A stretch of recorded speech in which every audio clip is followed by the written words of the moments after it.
Bonjour mes amis, que Dieu, dans la personne du Saint-Esprit, l'Esprit de Dieu, l'Esprit de la création, celui qui a commencé toutes les choses dans ce monde, celui qui a dit que la lumière soit et la lumière fut. Quelle merveille! Quelle merveille! Cet esprit, c'est l'esprit de Dieu, qu'il vienne sur vous pour que la lumière soit dans votre vie, pour que les ténèbres jamais, à aucun moment, ne puissent ne serait-ce que s'approcher de vous. Car c'est la parole de Dieu. La parole de Dieu, le Seigneur Jésus a dit clairement la plus grande clarté. Tous peuvent comprendre, aussi bien les sages, les prudents, que les fous. Il a dit, quiconque ne naît d'eau et du Saint-Esprit ne peut pas entrer dans le royaume de Dieu. Et le royaume de Dieu ici sur terre, c'est l'Église du Seigneur Jésus. L'Église qui n'a pas d'enseigne, l'Église qui n'a pas de nom. Elle s'appelle seulement l'Église de notre Seigneur Jésus-Christ. Et elle est formée exclusivement par ceux qui sont nés du Saint-Esprit. Car quiconque naît du Saint-Esprit est esprit et spirituel. Il n'est pas émotif, émotionnel, il est spirituel. Il n'est pas sentimental, il est spirituel. Qui naît de l'esprit est esprit. Et qui naît de la chair, a dit le Seigneur Jésus, est chair. Donc, on ne peut pas confondre. On ne peut pas ne pas comprendre cela. Le Seigneur Jésus a dit, c'est le Seigneur Jésus qui a dit cela. Ce n'est pas un apôtre, ce n'est pas un prophète, c'est Dieu lui-même, dans la personne du Seigneur Jésus. Il a dit, ce qui est né de la chair est chair. Mais ce qui est né du Saint-Esprit est esprit. Donc, que cet esprit vienne sur vous. Et là, vous dites, comment fais-je? Que fais-je pour recevoir le Saint-Esprit? C'est cela, c'est la question. Votre part, notre part, la part humaine et la repentance qui enveloppe non le sentiment. Dieu ne travaille pas sur la base du sentiment, il travaille avec la parole. Par exemple, le pardon. Si je sens l'envie de pardonner ou non, n'est pas en question. Je dois obéir et pardonner. C'est quoi pardonner? Pardonner, c'est une question de conscience. La personne pardonne, c'est-à-dire, elle veut le bien de la personne pardonnée. Elle prie pour la personne pardonnée. Elle veut le meilleur pour la personne pardonnée. Cela est quelque chose qui arrive dans la tête, ici, dans l'intellect. Je décide de pardonner dans ma tête. Car si cela dépendait de mon cœur, le cœur humain, nous n'avons pas le pouvoir de pardonner. La personne ne peut pas pardonner, n'arrive pas à pardonner, car le cœur bouillonne de colère, de rage et parfois d'un désir de vengeance, parce que c'est le cœur, parce que c'est le sentiment humain. Donc, comment puis-je contrôler mon cœur? Je vais dire à mon cœur sent la volonté de pardonner. Ça ne marche pas, ça ne marche pas. Mais dans la tête, je peux pardonner. Dans la tête, non, je veux obéir à la parole de Dieu. Ce n'est pas ma volonté, mais je veux faire la volonté de Dieu. C'est une décision. C'est une décision. Cela est ce qui s'appelle quoi donc? La repentance. La repentance ne dépend pas de sentiments, d'émotions. Elle dépend de décisions dans votre tête. Quand Dieu dit « pardonnez ceux qui vous ont offensés », c'est ce qu'il veut, que nous pardonnions indépendamment de ce que nous sentons ou de ce que ne sent pas notre cœur, car il sait qu'il est impossible de contrôler le cœur. N'est-ce pas? Avez-vous déjà entendu cette chanson qui dit « Qui me veut, qui m'aime, qui j'aime ne me veut pas, et qui me veut, j'ai renvoyé. » C'est ainsi, le cœur est mauvais, méchant, il est vengeur. Le cœur sent l'envie de vengeance. Le cœur n'accepte pas de pardonner. Donc, beaucoup de personnes, malheureusement, c'est la nature humaine. Moi aussi, je sais ce que c'est parce que je suis déjà passé par là. Je peux vous dire, une personne a levé une calomnie violente contre moi. Donc, j'ai eu beaucoup de colère. Ah, quelle colère! Vous n'imaginez pas. De la haine que j'ai sentie dans le cœur. Et je prêchais déjà la parole de Dieu. C'était durant notre ministère. Mais beaucoup de colère, vraiment. Et je prêchais l'évangile. J'allais à la radio, je faisais les programmes, je priais pour les personnes. Mais mon cœur ne voulait pas pardonner cette créature. Il ne le voulait pas, il ne voulait pas. C'est quand le Saint-Esprit, Dieu seul peut nous enseigner, personne d'autre.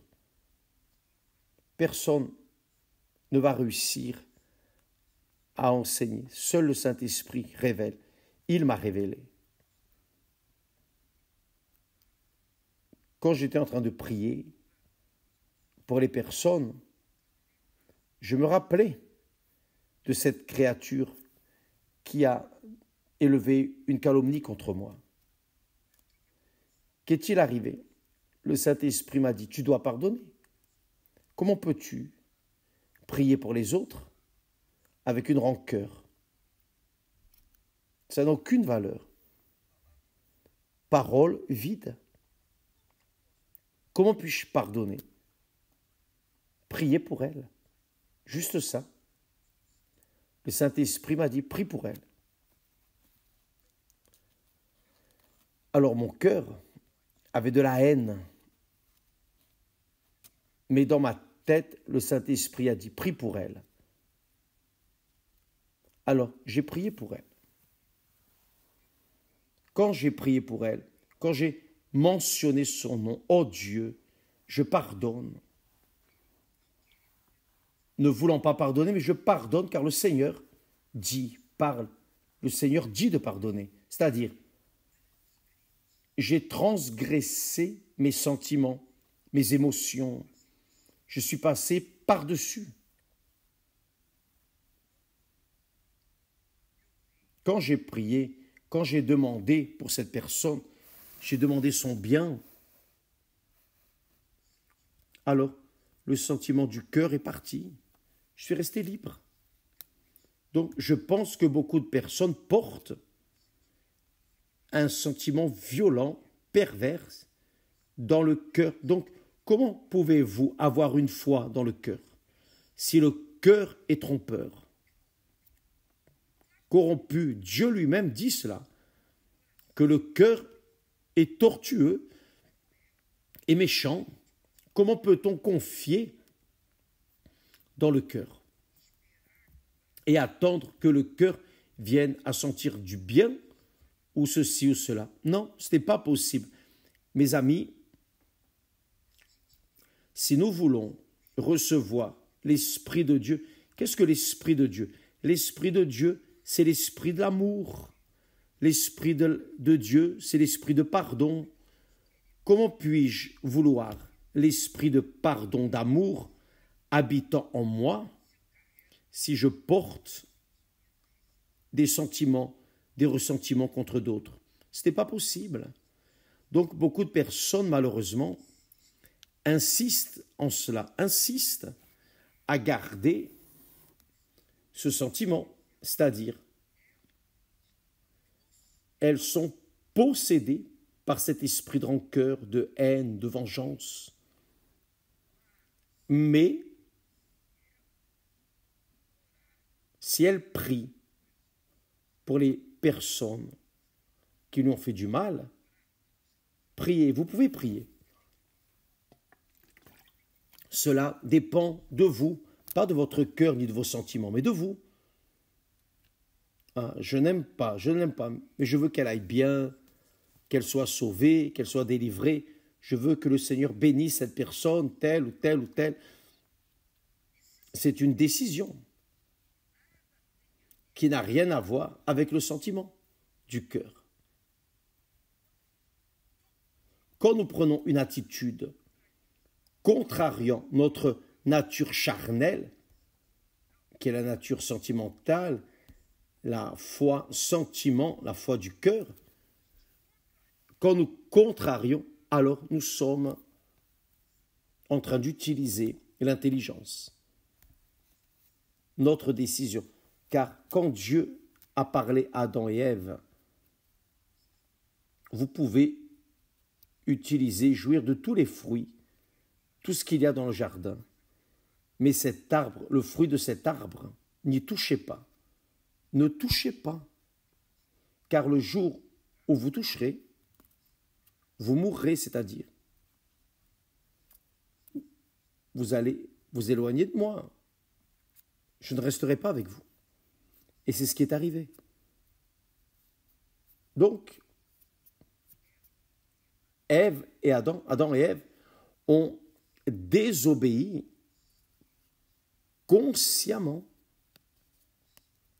Consciemment.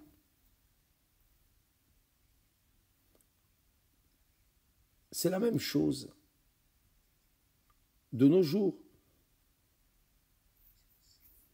Si vous obéissez à la parole de Dieu, indépendamment de ce que vous sentez ou non, vous irez bien. Si vous n'obéissez pas, indépendamment de ce que vous sentez ou ne sentez pas, vous êtes perdu. C'est la raison pour laquelle beaucoup de personnes, par exemple, participent à une veillée de prière et chantent. Vous savez que la réunion arrosée de chansons meut le cœur. Le cœur danse, n'est-ce pas? Mais quand les personnes sortent de cette réunion, de cette atmosphère émotive, cette atmosphère même saine, là, et qu'elles tombent dans la réalité, elles sortent de cette atmosphère, vont à la maison, vont dans d'autres atmosphères, alors, même une atmosphère hostile, alors la personne retourne à la pratique des mêmes choses qu'elle faisait avant. Mais avant, elle était là dans l'église, chantant, louant, adorant. Avez-vous compris, mes amis, comme il est important d'avoir l'Esprit de Dieu, Le Saint-Esprit est celui qui nous guide, qui nous donne cette direction, qui nous enseigne, qui nous oriente. C'est lui qui m'a révélé cela. Je n'ai pas appris dans la Bible. J'ai appris dans la Bible à obéir. Et ça, c'est la foi. Quand vous obéissez, vous montrez la foi. Mais pour contrarier la volonté du cœur, nous devons faire un effort violent. Nous devons obéir bien plus, je pense. Donc, c'est ce que signifie le Saint-Esprit. Il vient nous guider. Il est le substitut du Seigneur Jésus. Il est l'arche d'alliance qui avait la loi, les commandements, qui avait la manne, n'est-ce pas? Un pot de manne. Et quoi de plus? La verge qui conduisait, la verge d'Aaron. Donc,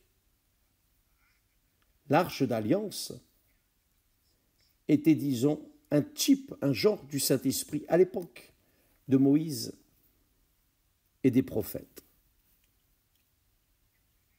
Après est venu le Seigneur Jésus. Quand le Seigneur Jésus est venu, à l'année 70, le temple a été détruit, comme prophétisé. Et où est l'arche? Elle a disparu. Dieu a fait disparaître l'arche, Dieu lui-même. Pourquoi? Parce que si l'arche était là dans le temps jusqu'à aujourd'hui, personne n'adorerait l'arche, car le cœur est trompeur. Et ce n'était pas pour adorer l'arche.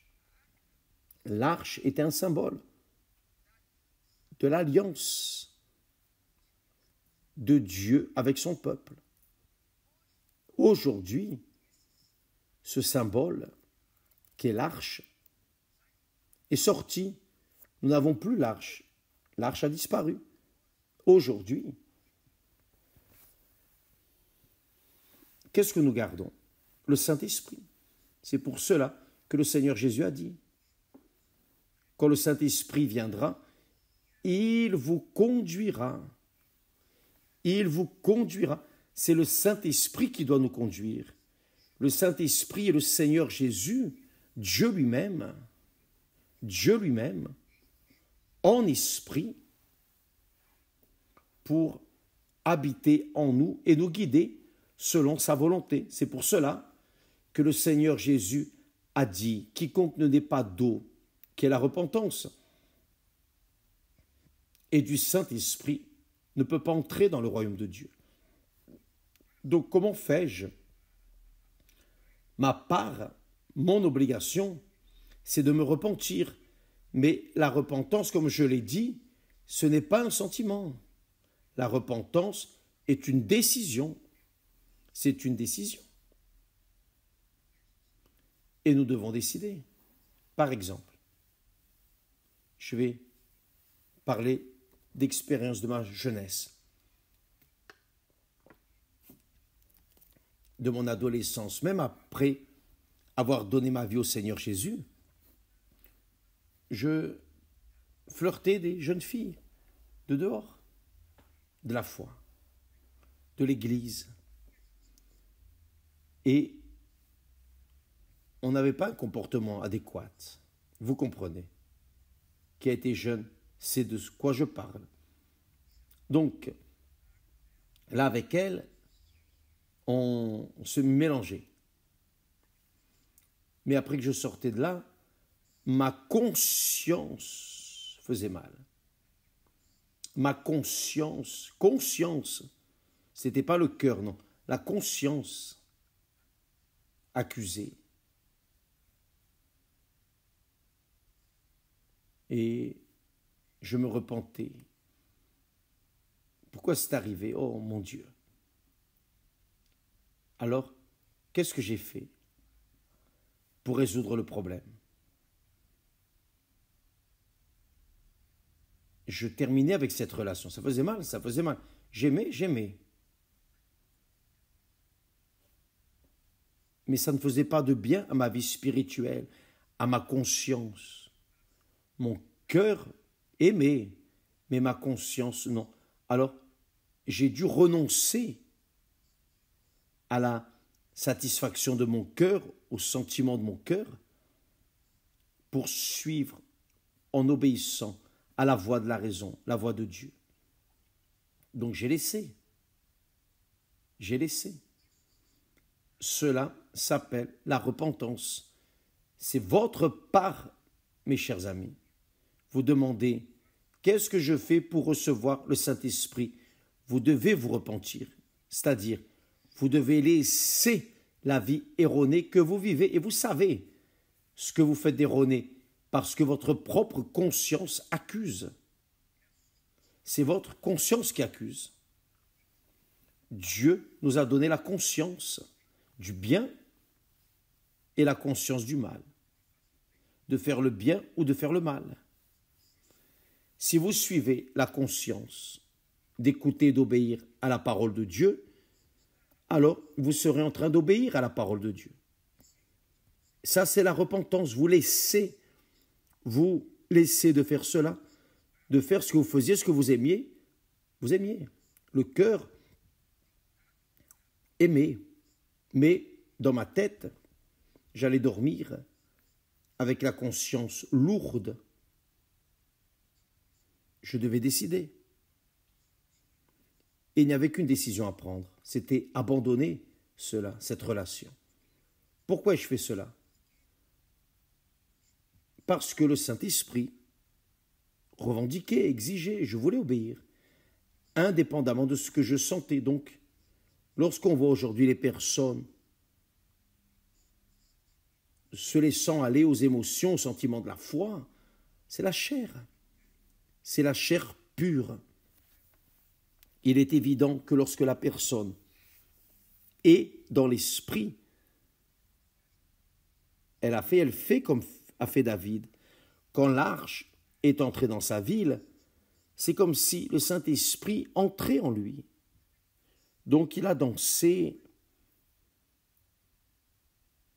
Réellement, c'est une expression plus profonde de la foi. Quand nous recevons le baptême du Saint-Esprit après la repentance, nous sentons une allégresse si grande, mais si grande, qu'il est impossible de la décrire. Pourquoi? Car c'est une chose très personnelle. Par exemple, la personne n'a pas eu de père, n'a pas eu de mère, n'a eu personne dans la vie. Et là, Dieu lui-même enveloppe son être. Il a fait penser, tu es ma fille, aujourd'hui je t'ai engendré, tu es mon fils, point, une parole fait complètement changer notre vie, notre caractère, notre manière d'être, car c'est le Saint-Esprit qui fait cela.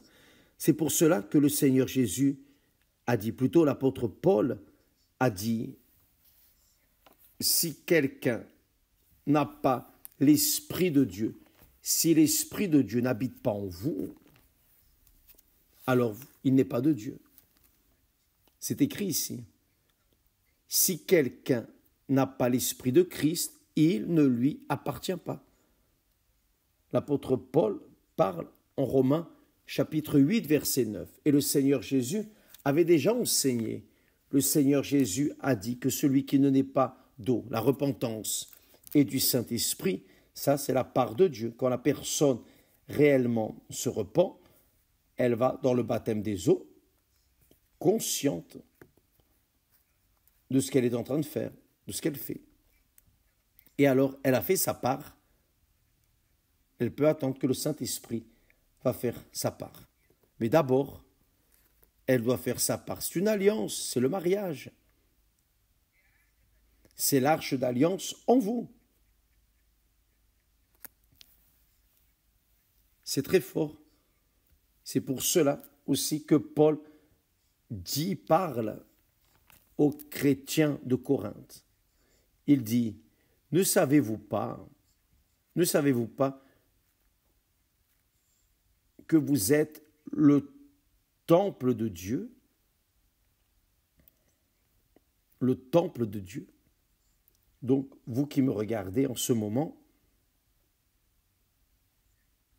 qui vous êtes repentis, vous êtes nés de nouveau, ou vous avez reçu le Saint-Esprit, vous êtes le temple de Dieu. Et quand vous passerez par des moments difficiles, ne comptez sur personne, non? Comptez sur lui qui est là en vous. Revendiquez de lui. Oh mon Seigneur, tu as promis, c'est écrit.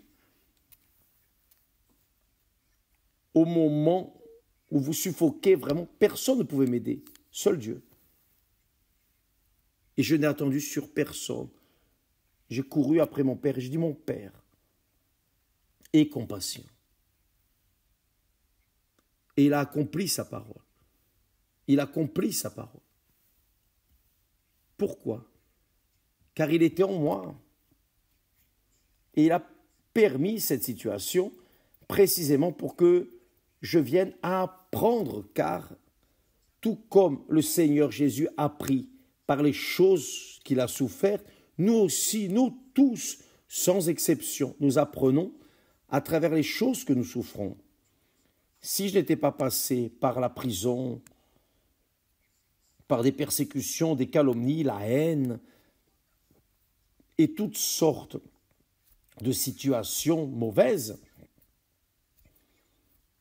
que vous parlerai-je? Que vous prêcherai-je? Qu'allais-je vous enseigner? Des paroles, des théories? Et ce n'est pas ça la parole de Dieu. La parole de Dieu, c'est la réalité. Quand vous croyez dans la parole, vous dépendez de la parole. Et quand vous suffoquez, vous prenez la parole et vous dites, oh mon Père, le Seigneur a promis. Ça, c'est le Seigneur qui a dit ou c'est l'homme qui l'a inventé? Comment vais-je savoir? Quand cela s'accomplira dans ma vie, c'est-à-dire quand la personne a l'Esprit de Dieu, elle a cette foi rationnelle. Ce n'est pas émotive, non. Sensible, non. Non. C'est une foi rationnelle, intelligente. Elle applique, elle s'immerge dans la parole et de la parole, elle se sauve. C'est pour cela que le Seigneur Jésus a aussi dit, mes paroles sont esprit et vie. Il ne parle pas d'émotions, de sentiments, il ne parle pas de cœur, il parle d'esprit. L'esprit, c'est la tête. Dieu est esprit, Dieu est tête. Dieu est intelligence et sagesse. Dieu est la source de toute la sagesse, intelligence, etc., etc. Même si Dieu a une âme, le Seigneur Jésus a dit, mon âme est profondément triste jusqu'à la mort. Il a une âme, mais Dieu utilise l'intelligence, la sagesse, la parole, la raison. Donc, n'attendez pas de sentir l'envie de pardonner, mes amis. Pardonnez. Vous pouvez décider de pardonner ici maintenant, là même. Vous pouvez fléchir les genoux et dire, mon Dieu, tel ou tel m'a fait du mal. Je sens de la colère, même un désir de vengeance. Mais parce que le Seigneur dit de pardonner, le Seigneur a dit pardonner à ceux qui nous ont offensés. Pardonne-nous comme le Seigneur nous pardonne, pardonne. Pardonne-nous, Seigneur. Pardonne-moi. Ainsi, comme vous aimez recevoir le pardon, vous devez pardonner. Pardonne-moi, Seigneur, je pardonne tel. Même si mon cœur dit non. Quand je prie pour pardonner, pendant que je prie au Seigneur pour pardonner tel, mon cœur crie non, non, non, je ne pardonne pas. Je sais que le cœur est rebelle. Mais je ne marche pas par le cœur, je marche par la raison, par la foi intelligente. Donc, l'Église du Seigneur Jésus, l'Église vraiment n'a pas d'enseigne. Le pasteur, l'unique pasteur de l'Église du Seigneur Jésus, c'est le Saint-Esprit. Donc, que vous soyez de l'Église A, B, C, D, peu importe l'Église Si vous avez l'Esprit de Christ, alors vous faites partie du corps du Seigneur Jésus, car l'Église du Seigneur Jésus est le corps dont la tête est le propre Seigneur Jésus. Il est la tête, nous sommes les membres. Donc, comprenez, mes amis, si le Saint-Esprit ne nous dirige pas, ne nous guide pas, si nous dépendons de la direction du cœur, nous sommes perdus, irrémédiablement perdus. Dieu nous a donné le Saint-Esprit, nous donne le Saint-Esprit pour que nous apprenions à dépendre de lui, à vivre par la foi, de foi en foi et par la foi, jusqu'au retour de notre Seigneur et Sauveur Jésus-Christ. Que Dieu vous bénisse tous et à demain au nom du Seigneur Jésus. Amen.